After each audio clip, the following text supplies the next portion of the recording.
e hoje nós vamos falar sobre Babel. Hoje nós vamos falar sobre confusão. E a pergunta que não cala é: tem confusão aí? Tem confusão aí? Tem confusão no seu coração? Tem confusão na sua casa? Tem confusão no seu trabalho? Já conhece ou já viu alguém dizendo assim: por onde eu ando eu acabo me envolvendo em confusão? E Babel, o significado de Babel é confusão, certo? Então, como nós havíamos dito, para que os irmãos possam acompanhar, nós vamos hoje narrar uma história, contar a história de Babel. Alguns chamam de trama de Babel. Episódio que aconteceu na cidade de Babel, certo? Na cidade de confusão. E o texto que nós temos para apresentar aos irmãos, sobre tudo isso que nós vamos falar hoje, encontra-se em Gênesis capítulo 11, versículo de 1 a 32. Gênesis capítulo 11, versículo de 1 a 32. Nós observamos, irmãos, que depois do dilúvio, todas as pessoas descenderam de quem? Quem foram os únicos que restaram? Noé e a sua família. Então, após o dilúvio, todas as pessoas que nasceram descenderam de Noé. E Deus então passa a relacionar-se com Noé.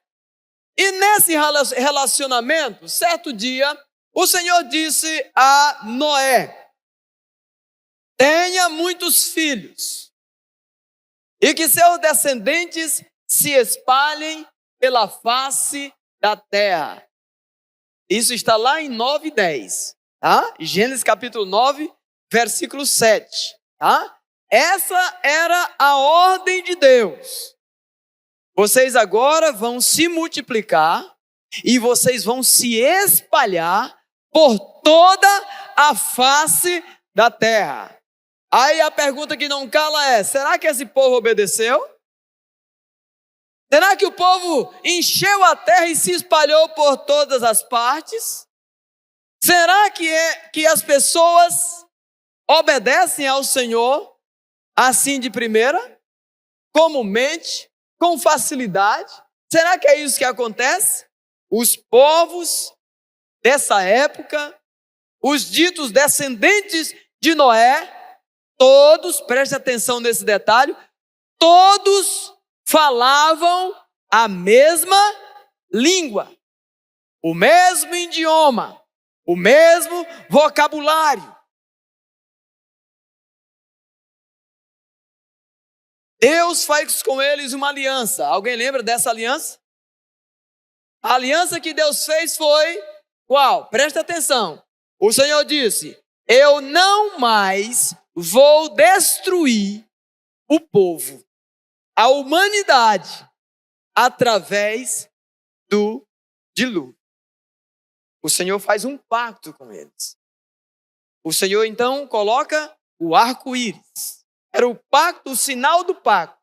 E disse ao povo: todas as vezes que vocês olharem para o céu e verem o arco-íris, vocês vão se lembrar da promessa que eu fiz com vocês, que não mais destruirei o mundo, as pessoas, a humanidade, através de um dilúvio.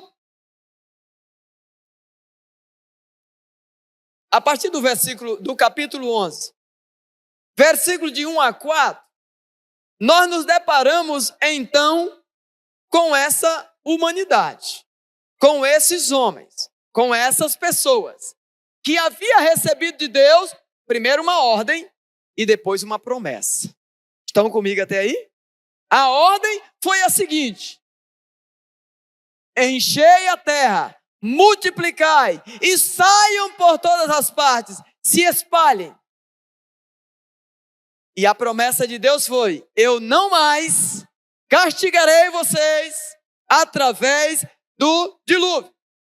No capítulo 11, de 1 a 4, o que é que esse povo trama? Cadê, Raquel? 11, de 1 a 4. Projetou, não? Deixa eu abrir aqui. Vocês podem abrir também. Gênesis capítulo 11.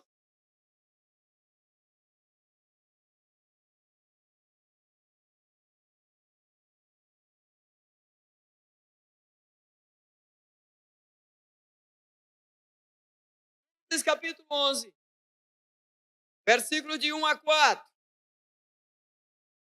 Ora, a terra toda tinha uma só língua e uma só maneira de falar. Partindo eles do Oriente, acharam uma planície na terra de Simeá e habitaram ali. Disseram uns aos outros: vinde, façamos tijolos, queimamo-los bem. Os tijolos nos servirão de pedra e de betume de cal. Então disseram: vinde, edifiquemos para nós uma cidade e uma torre, cujo cume toque aonde? Cujo cume toque o céu. Tornemos famoso o nosso nome, para que não sejamos espalhados sobre a face da terra. Qual era a ordem de Deus mesmo para esse povo? Alguém lembra que eu falei no início da minha fala? Os descendentes de Noé, após o dilúvio, receberam do Senhor a orientação de que eles deveriam se multiplicar, encher a terra e se espalharem por todos os cantos da terra. Não demora muito. Diz que eles começam a andar do Oriente, chegam a uma planície, a uma localidade. E ali eles começam a discutir e a falar uns com os outros. Vamos fazer tijolos, vamos queimá-los para eles se tornarem mais resistentes, como pedra. Vamos fazer betume, a massa, a argamassa, e nós vamos construir uma torre para que o nosso nome seja famoso. Alguma coincidência? Quem é que quis isso?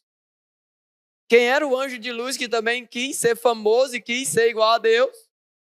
Lúcifer, que foi expulso do céu, juntamente com um terço dos anjos ali do céu. Aí esse grupo de pessoas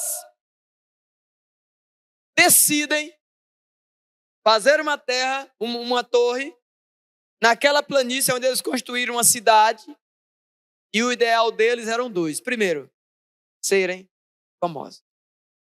Olha a tentação. Se você tem procurado ser famoso, tome cuidado. Se você tem feito alguma coisa para se aparecer, se você tem feito alguma coisa e se essa coisa que você está fazendo é para você se aparecer ou para você demonstrar algo para alguém, que você é superior a alguém, tome cuidado. Porque todos na Bíblia que tentaram assim se comportar, pagaram um preço muito alto em sua vida. Nós vamos descobrir o preço que esses aqui também pagaram. Além de querer ser famoso, eles queriam que essa torre fosse até onde? Me ajuda. Eles queriam que a torre fosse até o céu. Por quê? Porque caso viesse um dilúvio, eles subiriam na torre e alcançariam o céu.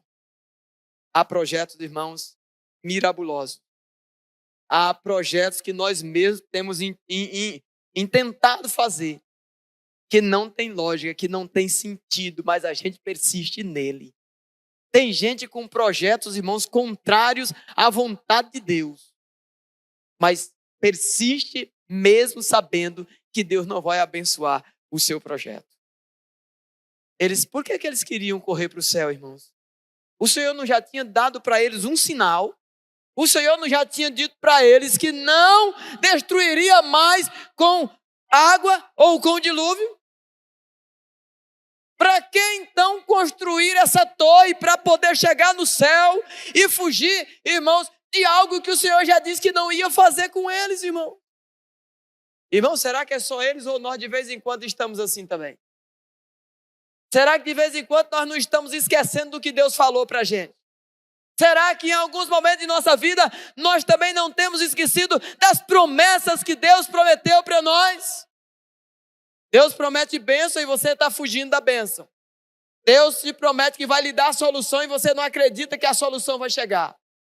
Deus está prometendo que vai lhe sustentar e você não acredita no sustento de Deus. Deus está dizendo que vai fazer algo na sua vida e você não acredita. E a Bíblia vem respondendo a estes e também a nós, dizendo que o que Ele tem para nós é infinitamente mais do que o que nós possamos imaginar, irmão. Então não há nada que eu e você possamos projetar, planejar para a nossa vida que seja superior ao que Deus tem para nós. Então nós temos aqui um texto, Deus arquitetando, elaborando algo bom para esse povo que nasceu e estava andando com Noé depois do dilúvio. E o povo, de dura servir, não consegue andar com Deus e não consegue ver o que Deus está querendo fazer com ele. E eu te pergunto, você tem conseguido ver? Você tem conseguido viver, experimentar, confiar nas promessas de Deus para com a sua vida? Ou você tem se construído em alguém como esse grupo de pessoas que aqui viveram após o dilúvio? Continuo. Deus, diz o texto, desceu para ver a cidade e a torre que estavam construindo. Irmão, é muito interessante isso. Deus, olha como o narrador coloca para a gente, né? Deus, em seu trono de glória, lá no seu trono celestial, diz o texto que ele faz o quê? Ele larga tudo lá no céu e ele desce para ver o que o povo estava fazendo.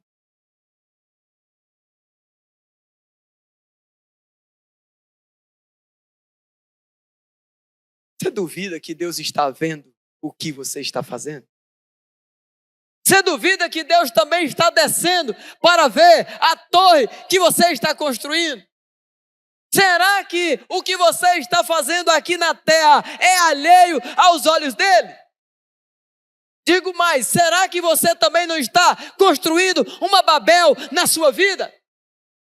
Será que você, apesar de ter promessa de Deus, orientação de Deus, não está construindo uma armadilha de confusão para a sua vida? É tempo de pensar sobre isso, irmão. É tempo de nós pensarmos sobre isso.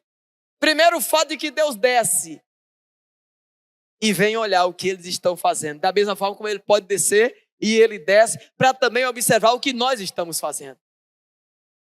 E aí nós vamos ver o que acontece quando Deus desce. Dá até um tema para uma nova mensagem.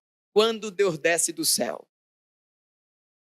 Quando Deus desce do céu e ele encontra em nossa vida aquilo que não glorifica o seu nome. Aquilo que não edifica o nome dele. Deus desceu para ver a cidade e a torre que estavam construindo. E ele então toma uma decisão. Ele decidiu: vamos atrapalhar a língua que eles falam, a fim de não entenderem o que o outro está dizendo. De 5 em diante. Nós estamos no capítulo 11 de Gênesis. Gênesis, capítulo 11, do versículo 5 até o 7. Está lá. O Senhor desceu para ver a cidade e a torre que os homens estavam construindo. 6. E disse o Senhor: eles são um povo que fala uma língua só. E começaram a construir isso. Em breve, nada poderá impedir o que eles planejam fazer. Olha, o detalhe dessa última frase, irmãos. Deus sabia. Deus sabe do potencial maligno no coração do ser humano. Você duvida disso? Deus sabe o quanto somos maus. Deus sabe o quanto somos malignos. Deus sabe o quanto podemos fazer o mal. E ele então diz: para que isso não aconteça, eu vou confundi-lo. De modo que eles não consigam dar cabo a esse projeto. Por vezes, na minha e na sua vida, nós também nos encontramos nessa situação. A coisa vai indo bem, parece que está tudo legal, e de repente o Senhor desce, e quando o Senhor desce, e vem, e coloca a mão para nos proteger, para cuidar de nós, para que não tenhamos um dano maior. Ah, meus irmãos, aí os nossos sonhos, os nossos planos ruem, caem por terra, e nós ficamos como? Zangados, ficamos aborrecidos com o Senhor, porque não sabemos que o Senhor está cuidando de nós. Então, quando o Senhor tira você de algum lugar, quando o Senhor te tira algo, não se preocupe, Ele está cuidando de nós. Ele está cuidando da nossa vida. A construção da cidade, ela foi abandonada e recebeu o nome de Babel. Confusão, porque ali os idiomas foram inaugurados. E ninguém entendia. E aquele projeto humano, aquele projeto audacioso, aquele projeto que fugia e que era contrário à vontade de Deus para com a vida da humanidade, ele caiu por terra. E eu também digo para você, se você tem projeto, se você tem plano que não está no centro da vontade de Deus, ele não vai para frente. Alguém pode dizer, o pastor está espraguejando. Não. Eu estou dizendo que se os seus planos não tiverem no centro da vontade de Deus, eles não vão para frente. E quando ele descer do céu e colocar a mão sobre os seus projetos que não glorificam o nome dele, não fique chateadinho, porque o seu ficar chateado não vai mudar em nada, porque Deus é soberano sobre a terra e céu. Salmo 24 vai dizer, do Senhor é a terra, a sua plenitude, o mundo e todos os que nele habitam. Então é pelo Senhor. Irmão, se não for com o Senhor, não inventa nada não. Irmão, se o Senhor não estiver na frente, abra, sai fora disso. Sai correndo, que não vai dar certo. Não vai dar certo. O homem, irmãos, conclusões importantes que nós podemos tirar sobre essa história que estamos a contar aos irmãos. O homem é pecador. Ele rejeita obedecer às ordens do Senhor. Quem não obedece ordem é porque o pecado fala mais alto no seu coração. Deus disse algo para esse povo, mas o coração deles era tão duro que eles não conseguiram obedecer às ordens claras. Irmãos, a ordem de Deus não tinha confusão. A ordem de Deus não tinha erro, era clara. A ordem de Deus a esse povo era direta. Mas eles não tiveram disposição, como diz o versículo 4 do capítulo 11. Mesmo que as ordens tenham sido claras, eles não tiveram disposição de cumpri-las em suas vidas. Segundo, a desobediência às ordens de Deus traz juízo e castigo deles sobre nossas vidas. Hoje tem um engodo aí na sociedade que diz assim, não, eu vou desobedecer, eu vou pecar, eu vou errar, eu vou fazer tudo errado. Porque Deus é misericordioso. Ele não vai pesar a mão sobre mim. Ele não vai fazer nada comigo. Não vai acontecer nada de errado. Já aconteceu e a pessoa é tão insensível que não está nem percebendo o quanto ele está longe da vontade de Deus para com a sua vida. Quando recusou obedecer a Deus e se espalhar, Deus deu diferentes idiomas ao povo. Quando nós desobedecemos a Deus, irmãos, Ele coloca uma confusão na gente. Não sei quantos aqui já passou por isso. Está querendo acertar, está querendo fazer algo, mas dá tudo errado. Pensa numa confusão. Os planos eram os melhores possíveis. No ambiente onde a gente trabalha, ambiente quartelar, eu acho que é o lugar onde tem mais doutor. É no ambiente militar. Você chega numa rodinha daquela, moço, é uns caras que ganham dinheiro fácil, sabe? É uns planos mirabolantes.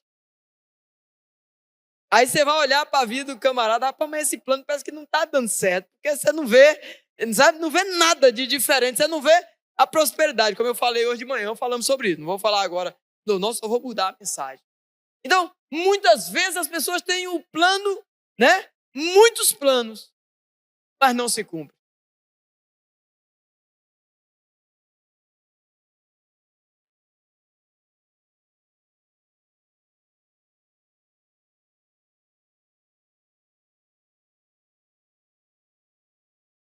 Oi, boa noite.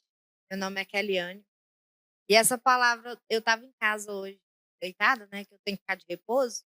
Eu estou operada. Só que Deus não me deixou quieta. Deus disse, você vai na igreja hoje. Aí eu disse, pensei, qual igreja? Ele disse, você vai lá na igreja da sua amiga. E hoje eu preciso falar com você. E aí, quando o senhor começou a falar, eu comecei a lembrar.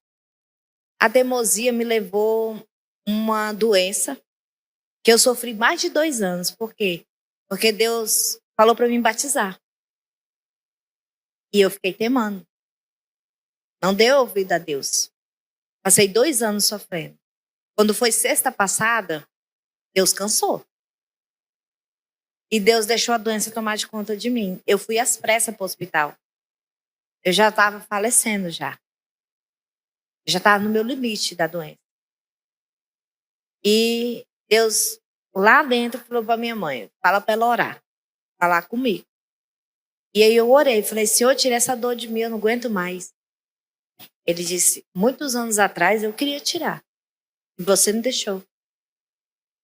E hoje eu estou operada aqui, né? E quando ele chegou e disse, não, você não vai para a igreja, não, você está operada. Eu disse, Deus mandou. Ele não vai querer que eu fique doente. E eu vou. E aí eu chego aqui, é justamente o que eu estou falando. Amém? Amém? Amém. Louvado seja o nome do Senhor. Deus é bom. E Ele faz assim, irmãos, porque Ele é dono. A sua vida pertence ao Senhor. Então Ele tem poder para controlar as coisas. O maior engodo da humanidade é pensar que manda em alguma coisa, irmãos. Tem muita gente batendo no peito dizendo assim, eu faço do meu jeito, é assim que vai dar certo. E não dá certo, porque se não for do jeito de Deus, não vai dar certo. Então nos rendemos, irmão, nos entreguemos a Ele totalmente, dizendo, Senhor, a minha vida é Tua. Senhor, dirige a minha vida, meus projetos, meus planos, meu trabalho, minha família, meus filhos, meu esposo, minha esposa. Foi o Senhor que me deu, então me honre, dando a mim o privilégio de ver a vitória acontecendo na minha vida. Terceiro ponto, irmãos, as tentativas do ser humano de chegar a Deus sempre falham. Presta atenção, as tentativas que os seres humanos têm de chegar a Deus, elas sempre são falhas. Eles queriam chegar no céu através de quê? Construindo uma torre. Não tinham ideia, né? Quem já voou, né? Quem entende essa questão do espaço sabe. Onde é que essa torre ia chegar no céu? Né? Porque eles olhavam para, não, o céu está ali, então vamos levantar a torre aqui e vai chegar no céu. Não ia chegar nunca. Então, não há plano, por melhor que ele seja, nosso próprio, que vai, irmão, nos fazer chegar a Deus. Não, é do jeito dele, irmãos, ele já colocou um plano, e o plano é Jesus. O plano é Jesus que veio, nasceu de uma virgem, viveu 33 anos aqui, morreu, mas não está morto. Ao terceiro dia ele ressuscitou dentre os mortos, passou ainda 40 dias aqui orientando os seus discípulos. Na presença de mais ou menos 500 pessoas ele foi assunto ao céu, dizendo, portanto, ide, fazei discípulos de todas as nações, batizando-os em nome do Pai, do Filho e do Espírito Santo, ensinando-vos a observar tudo quanto eu vos tenho ensinado, e eis que eu estarei com vocês todos os dias, até a consumação dos séculos. Eu não sei o que você está tentando, eu não sei qual é o seu plano para se aproximar de Deus, mas se não for Jesus, está enganado e está fora da orientação. É por Jesus, porque Ele mesmo diz sobre si, eu sou o caminho, a verdade e a vida, e ninguém vai ao Pai, senão por mim. em Atos capítulo 4, versículo 12, o médico Lucas vai dizer: em nenhum outro há salvação, porque também debaixo do céu nenhum outro nome é dado entre os homens pelo qual importa, irmãos, que nós sejamos salvos. A religião natural é o homem buscando chegar a Deus. E isso está, irmãos, em contraste com a fé cristã. O homem buscando a Deus é a religião natural. Agora, a fé cristã, irmãos, prega que Deus é quem busca o homem. Quando o homem pensa em dar um passo em direção a Deus, ele descobre que o Senhor já está à sua procura. Que o Senhor já está vindo em sua direção. Quer um exemplo claro? Eu ia até pregar essa mensagem hoje, mas Deus mudou tudo de manhã e eu preguei outra mensagem, né?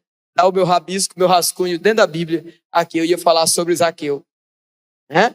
O homem que achou que estava procurando a Deus subiu numa árvore para poder encontrar Deus. E quando ele menos espera, Jesus olha para cima e fala assim: Zaqueu, desce daí que hoje eu estarei na sua casa.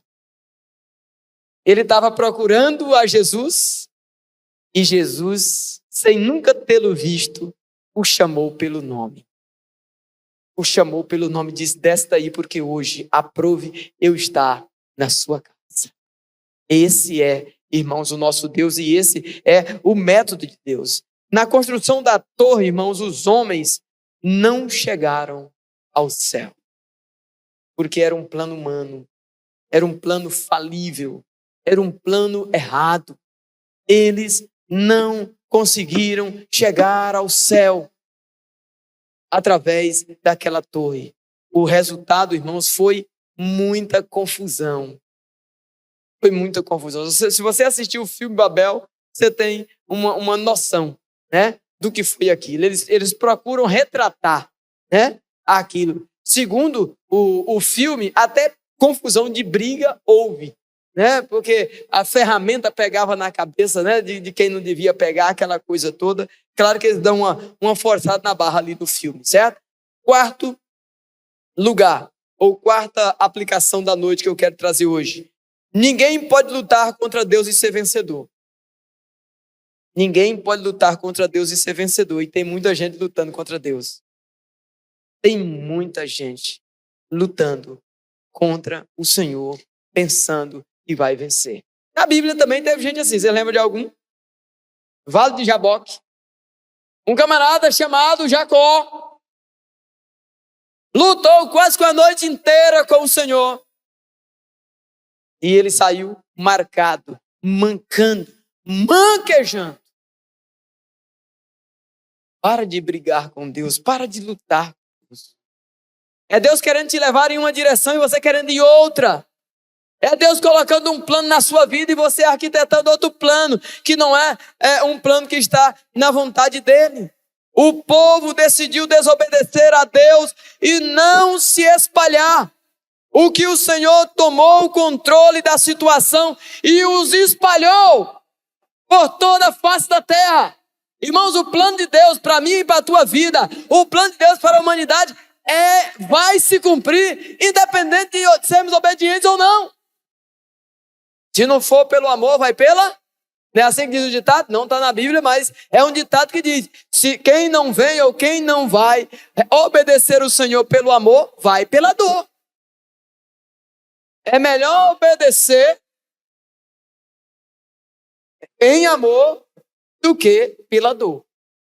Porque pela dor vai doer muito, certo? Então o povo resolveu desobedecer, mas Deus vai, desce e reverte toda a situação. Quinta, no dia de Pentecostes, todo mundo lembra, Atos 2, no dia de Pentecostes, irmãos, o Senhor começou a corrigir a confusão de Babel. Atos capítulo 2, de 7 a 11. Né? Nós vemos lá no capítulo 11 de Gênesis a confusão das línguas, não foi assim? E quando a gente chega lá em Atos 2, o que a gente vê? o início do consertar de tudo isso que nós vimos lá em Gênesis capítulo 1. Porque lá eram pessoas de diferentes nacionalidades, ouvindo a pregação de Pedro, e todos ouviam na sua língua materna.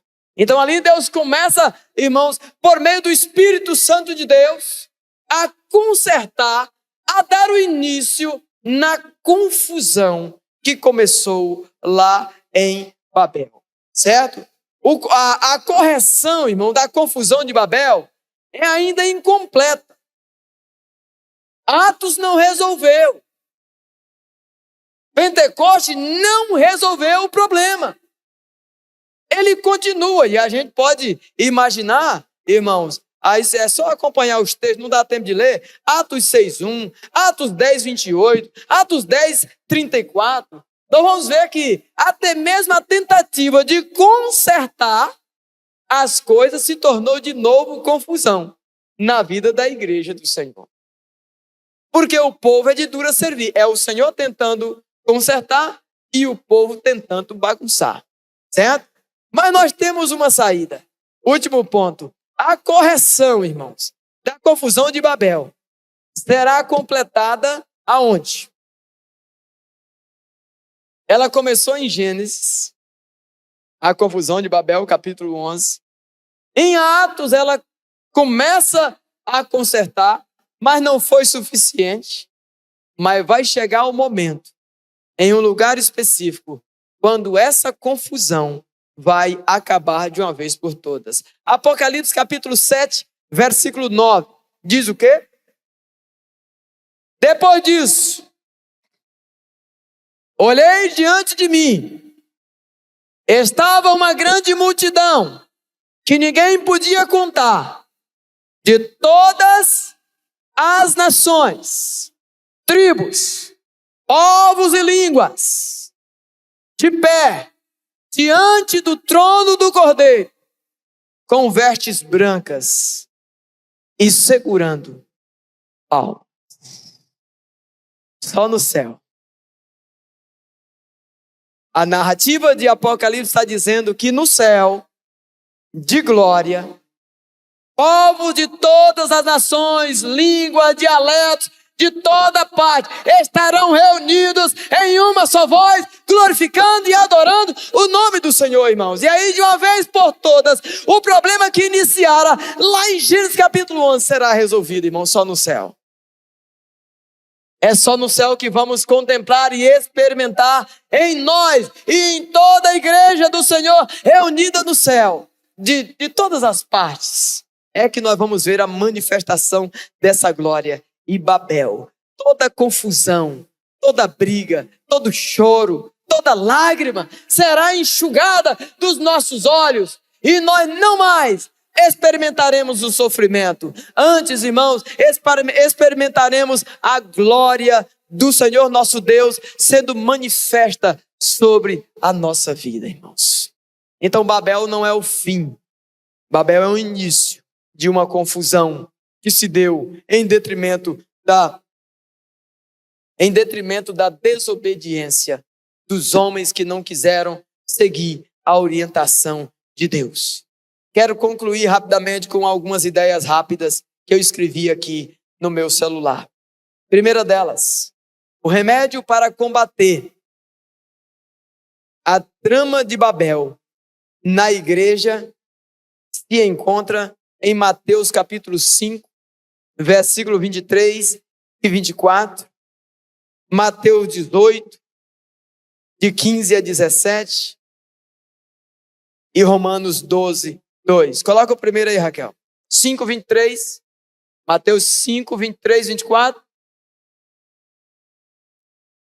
Portanto, se você estiver apresentando sua oferta diante do altar, e ali se lembrar de que seu irmão tem algo contra você, deixe sua oferta ali diante do altar, vá primeiro reconciliar-se com o seu irmão, depois volte e apresente a sua oferta. Próximo.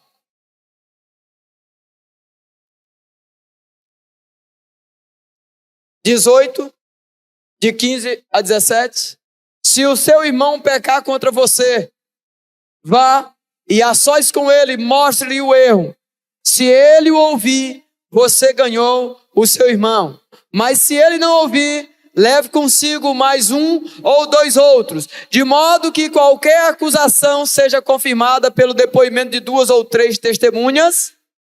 Se ele se recusar a ouvi-lo, conte à igreja. E se ele se recusar a ouvir também a sua igreja, trate-o como pagão e republicano. Então, irmãos, a única maneira de resolver o problema de Babel é reconciliando. Reconciliando-se com Deus, reconciliando-se uns com os outros, é apresentando-se diante de Deus. Vocês viram que o texto que eu li aqui? Tem muita gente que pensa que a oferta é importante. É importante fazer alguma coisa. Não, o importante é você estar de bem com o seu irmão. O importante é você estar de bem com Deus. O importante é estar de bem com as pessoas. Reconcilie.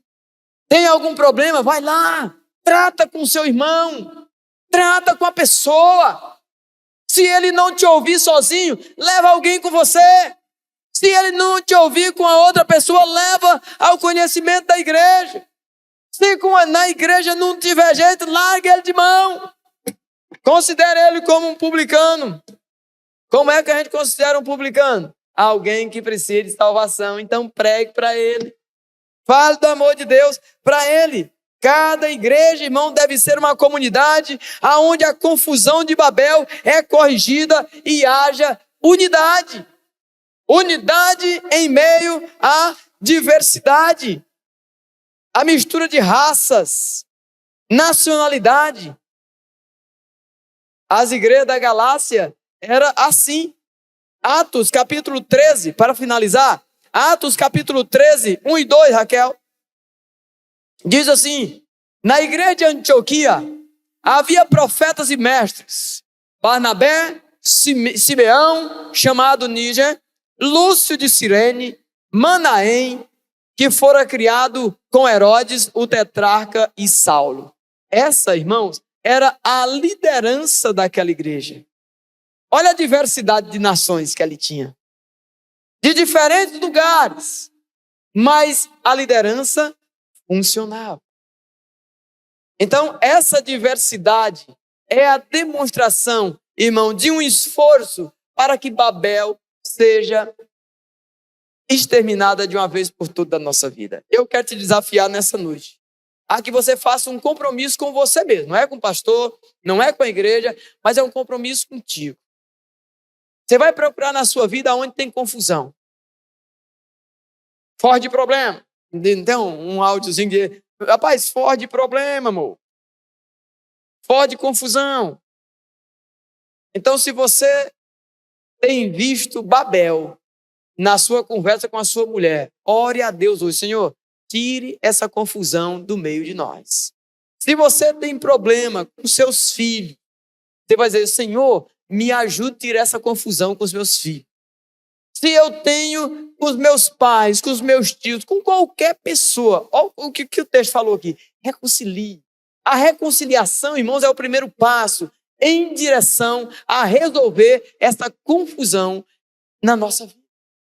Abrir mão de nós mesmos, do nosso ego, do nosso querer saber das coisas mais do que os outros e dizer assim: eu estou disposto a pagar o preço de cumprir a vontade de Deus na minha vida, porque ela é boa, ela é perfeita e ela é agradável.